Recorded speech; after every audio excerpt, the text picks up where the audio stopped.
And we understand, Mr. Speaker, even in media, that the BBC is funded by taxpayers' money in Britain, meaning that BBC is funded to push the foreign agenda of the British people internationally, Mr. Speaker. And so we must know, is BBC speaking as a mouthpiece of the government and the people of Britain? Or what is it that the BBC is doing? Could it be an attempt to untwist this country so that they can rescind on the rider that we put on their training of the Batuk units in Kenya, Mr. Speaker, and perpetuate a history of extractive economy, oppressive economy, and exploitative economy in a very unfair trade balance between Kenya and the UK. Mr. Speaker, even as we debate this matter, it is not lost to us that yes, there were unfavorable events that took place in the time and the lead up to the finance bill. But Mr. Speaker, that is not what we are debating.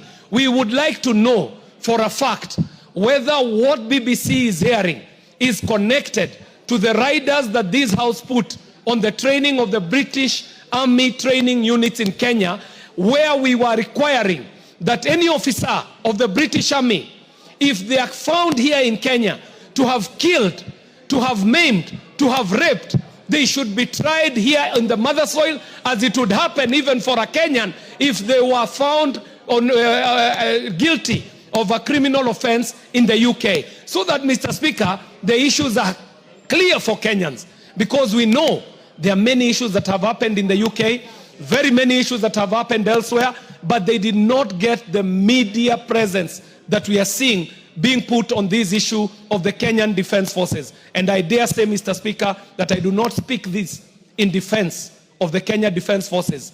I speak this to frame the issues, so that even as we are talking about this issue, we know that there could be an interest that is an ulterior interest being pushed with these media reports, because I know as a media practitioner, there is never a news item that appears on a prominent media station that is an orphan.